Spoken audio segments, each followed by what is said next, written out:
I'm not sure today will be Sunday morning joy, although I hope it brings you joy just to see my smiling face. But I wanted to do kind of a check in because I'm feeling a lot better from COVID. It's basically gone, even though I still feel like I sound congested, which is shitty. But I'm feeling pretty good. I have a very small headache that I hope will be gone by the end of the day. But uh, I'm here, which I haven't been here live in, I don't know, 3 weeks maybe. So this week was, I should say last week. Last week was pretty good. I took, I took prednisone, which is a steroid, because I was just coughing. I chugged Mucinex cough medicine, which I don't know if that stuff works, but I am 95% back to normal, so I'm super happy about that. Uh, I I was supposed to do a vision board workshop on Thursday, which I was really excited about, but my friend had just come back from a trip, and so she postponed it to Tuesday. But I did take some notes on what I want to manifest in my life because I am a person who likes to think about where I'm going, and how, consequently, how I'm going to get there. So I've been just thinking about, and these are things I've been thinking about for a long time. They're things that I always want in my life, and sometimes I have more or less of them depending on what's going on. So, one of the things that I always want in my life is community. And community can look so much different. There's so many different kinds of community or ways to get community or what community looks like. For me, I always have liked to be involved in activism, and that doesn't have to be like crazy activism, even just, going to Sierra Club meetings or hanging out with other people who um, are interested in helping the world in the same way that I am, politically or environmentally or all of that kind of stuff. And so I did kind of feel like I was more involved in that sort of thing before COVID. And COVID, just threw a loop in everything. And I don't feel like I'm back to where I was. And the nice thing about that kind of community is you are working with other people to accomplish things that are really important, even if they're only locally. So it bonds you together with people, and I like that feeling. And so once the meetings for some of these organizations started going online, for me, part of activism is the in-person camaraderie of these groups, and I couldn't do it. I didn't have the energy for it.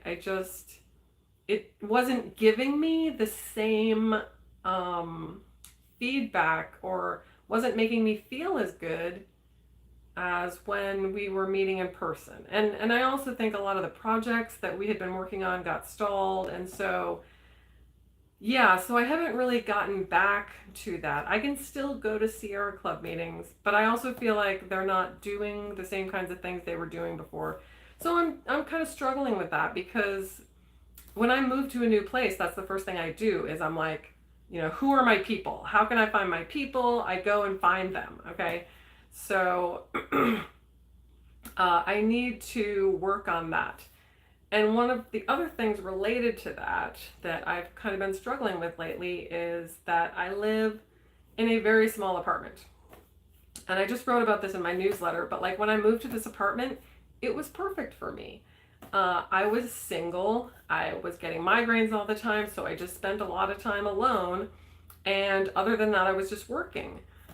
So, like when I lived in Sarasota, the places I lived were much bigger than my apartment now. I had a house one time, and I would hold these potlucks called Sunday Love. and people would come over, and we would commune basically. So I don't really have space to do that anymore, which makes forming community seem even more difficult for me. So I'm struggling with that. And as you may have noticed, rents pretty much across the country are going crazy. So whereas 3 years ago, I might have been able to get an apartment for twice this size for twice the money, now it would take me much more money than that to get like a 2 bedroom, you know?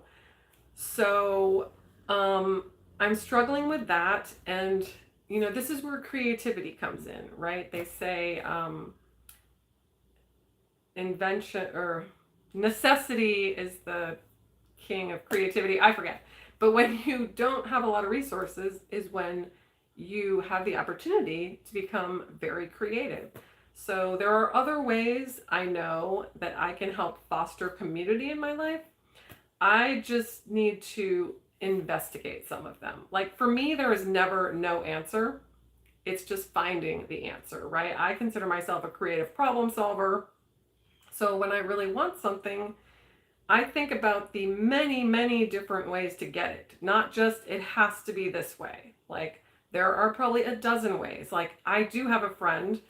Unfortunately, she has a family member who is struggling with her health right now. But I have a friend who is like, you can get groups of women together in my apartment because it's bigger than yours. So I'm like, okay, that's amazing. Or I thought about renting a studio. I actually was thinking about this a year or more ago, renting a studio where I could not only work, but also bring people together. I could have events there, potlucks, whatever, and just get people together. So I'm struggling because I haven't figured out what that best way is yet. But that's one of the things that I want to manifest is how can I create community using the various resources I have, a lot of which are other people or people who might have access to a space and just kind of doing it. So that's kind of on my manifest list. And purpose, which 5,000 Hugs Project obviously has a lot to do with me and my purpose. And so just staying focused on that. So I was really looking forward to the vision board workshop, and I still am. I just have to wait until Tuesday now, if we still have it, because there's a hurricane coming. So I thought you all might think it's pretty funny that I was just talking about my ex named Ian, who in his 20s was like unbearably aggressive and like throwing tantrums and was a bad loser. So I actually sent him a message and I'm like, I really hope this hurricane is going to be 50s Ian, not 20s Ian, because if it's 20s Ian, we're in for a rough ride. And incidentally, the only hurricane I've ever evacuated from in Florida was Irma, another I letter. So this one looks very similar to Irma in that right now it looks like it's going to clobber us. So, and I'll tell you, like, it's very interesting how COVID changed everything. Like before COVID, when hurricane season started, which was like April 1st or whatever, I would take an entire video walkthrough of my entire apartment, opening every drawer and door so that I could try to get every possession I own on video for my insurance in case I need to use it. So during Irma, I think there's a 10-day window. When there's a hurricane coming and it's within 10 days of arriving, you can no longer make any changes to your insurance because everyone would just be like maxing out their insurance and then later they would just cancel, So I somehow had a 10-day window and I'm like, this looks pretty bad. So I maxed out my insurance and I never put it back. So my insurance is totally maxed out. But also because of the way I live, almost everything I own feels irreplaceable. And because of the time I take to pick things out so that they're exactly what I want, like thinking about replacing everything I own is like a nightmare because it would, other than just the normal stuff, like I don't know how I would even replace some of this stuff, hopefully I will not have to worry about that. But yeah, so I did a video this morning. So like I said, I usually at the beginning of the season, I take a video and then I go through my list of hurricane slash emergency supplies, make sure I have batteries and stuff. I don't do that shit anymore. so, so I probably have everything because I'm super prepared most of the time. I did do the video, so I have that. And I will probably, well, I will, I've already started, take one shopping bag and put some small things in it that mean a great deal to me and that it would be very hard to replace. Like one of them is the beautiful painting that I bought in Cuba that I spent a lot of money to frame. Another one was I put my master's degree that I collaged. I put that in there because that was a lot of work. That was like a love project for me. So just a few things like that. Oh, I should put my family photo in there that I just had reframed. But just stuff that would be really, really hard to replace and that I would be very upset if something happened to it. So when Irma was coming, it was supposed to hit St. Pete directly as a category 4, and that is very devastating. You know, people are like, oh, this house is 100 years old, so it's never gonna, it's only 100 years old because it's never had a direct hit from a category 4 hurricane, okay? So it's not like every 100-year-old building is gonna stand forever. So I live in a 1920s building, and for Irma, my landlords were like, you should not be in that building. Okay, so I'm like, okay. So we did get one email from them. It did not say, it said to watch the evacuation orders. So, you know, old buildings in Florida, just because they've never been hit by a hurricane, they have been eaten by termites. They've all been eaten by termites, okay? So you have no idea what kind of termite damage is in the walls of these old buildings. My building was tented like 4 years ago. The termite swarms were getting to be a bit too much.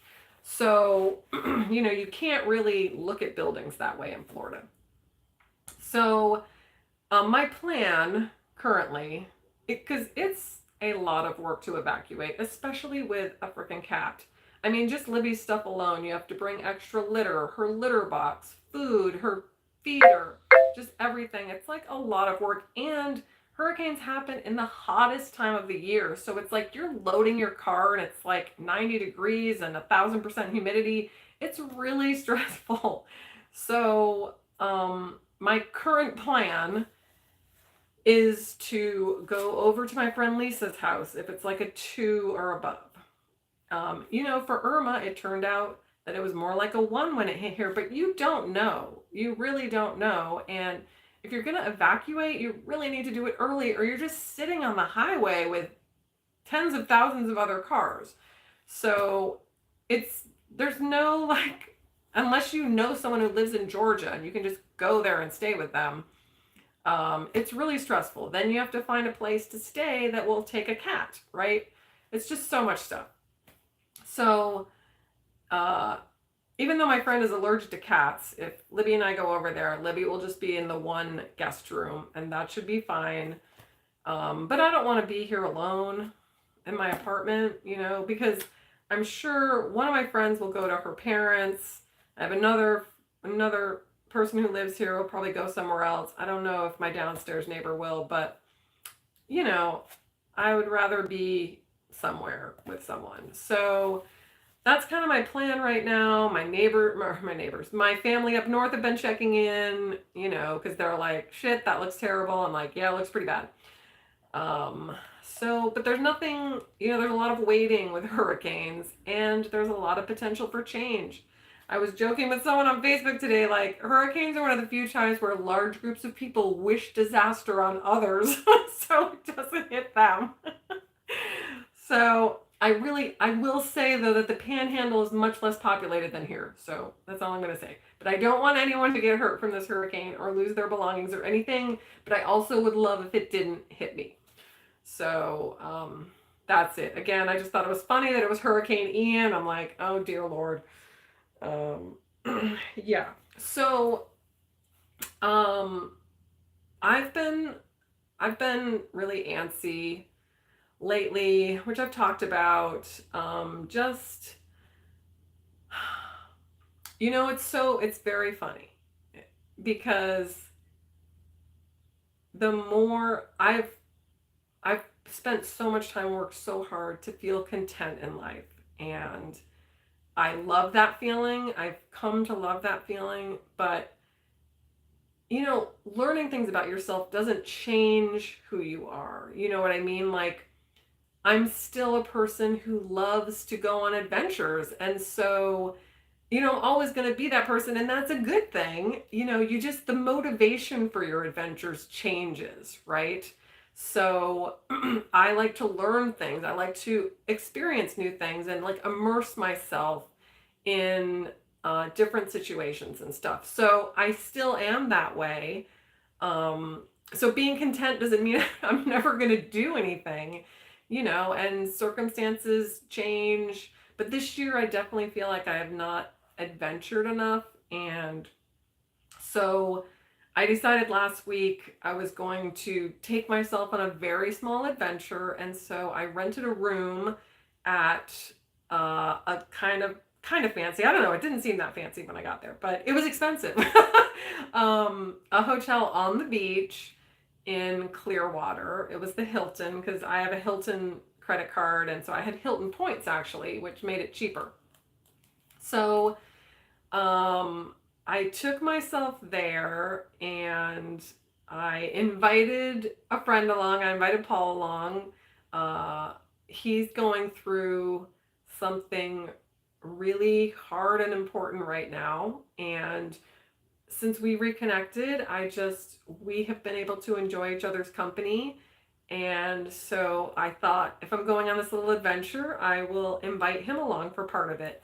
So he came, I got there early and like I wanted to do some writing and just some thinking, which I did. And then I got some sun by the pool and he came over and then we went to dinner. We walked around. I mean, I don't even think I've ever been to Clearwater Beach, So we walked around. It's kind of a cute place. We went to this cool, like fish shack, which their selection wasn't awesome, but the atmosphere was great. It was very Florida and the food was good. So we walked around and then we ended up going back to the pool around 9 and just hung out in the pool for an hour. There weren't that many people. It was great.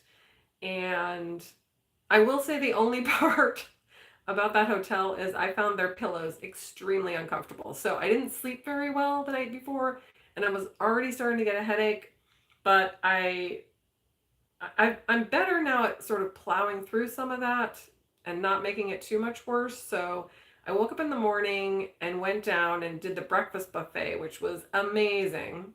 And so there was eggs and bacon and potatoes and fruit. And so I had a really good breakfast and then got my toes painted. And it wasn't just my toes painted. I actually had a really good pedicure, and part of it was like this salt scrub on my legs.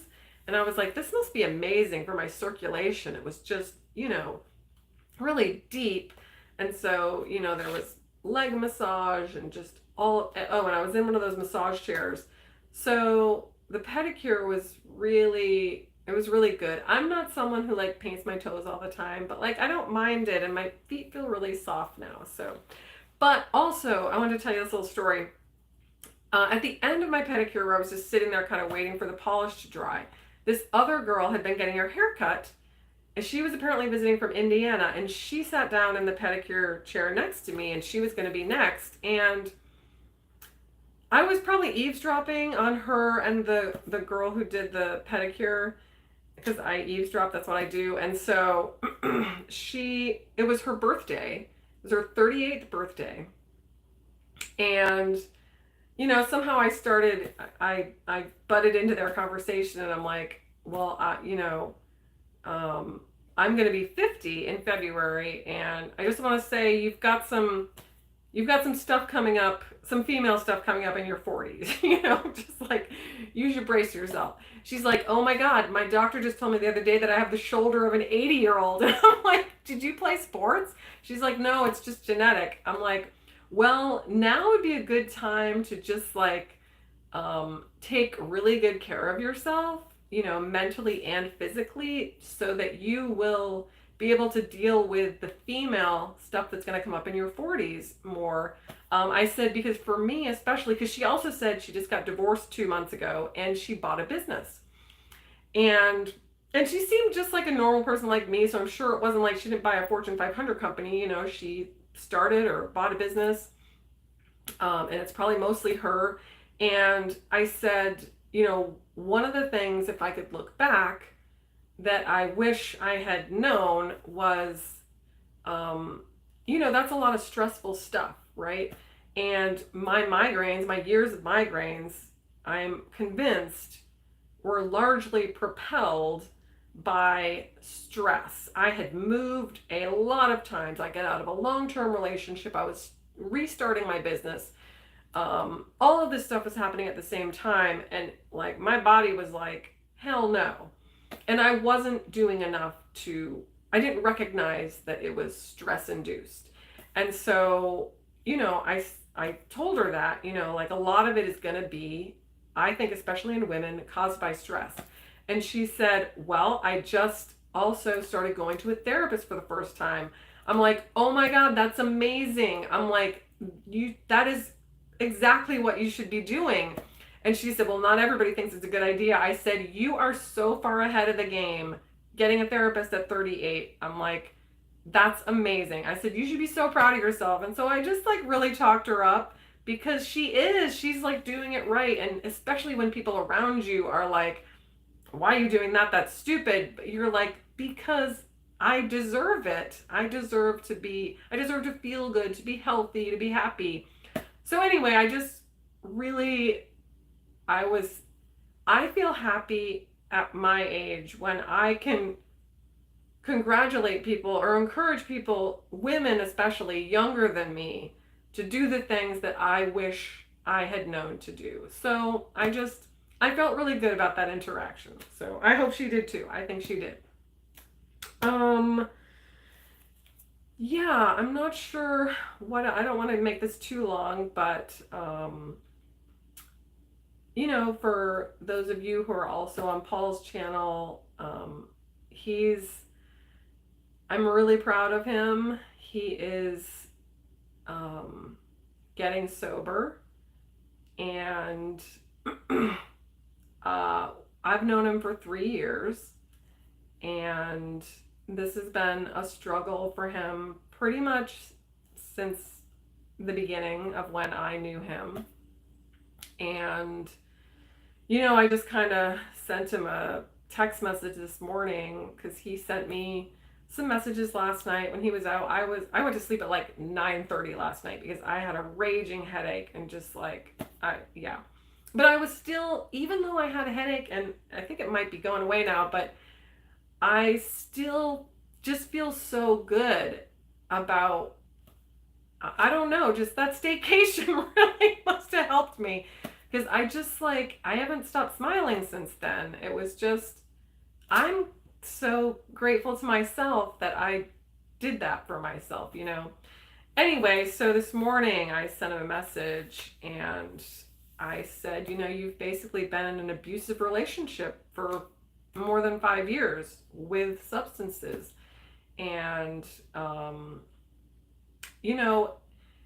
it is a relationship. I mean, even I read the book Chasing the Scream, and it's like, and I've talked to Paul about this before, like there's camaraderie in abusing substances, because you're around other people who are also doing it, whether it has the same effect on them or whether they have control over it or not, you don't know.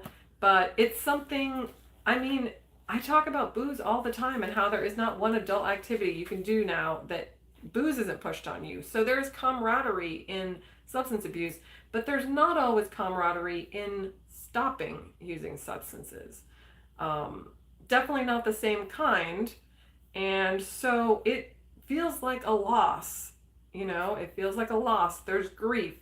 There's grief for people who you can't hang out with anymore.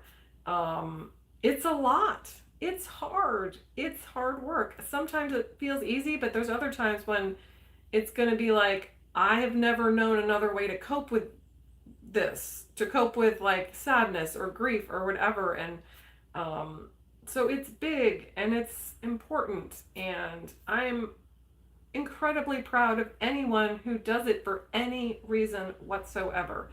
And I've had people in my life, I still do, who struggle with substance abuse. And whenever they do, whenever they tell me they're working on it, I'm like, yes, I'm so proud of you. That's so amazing.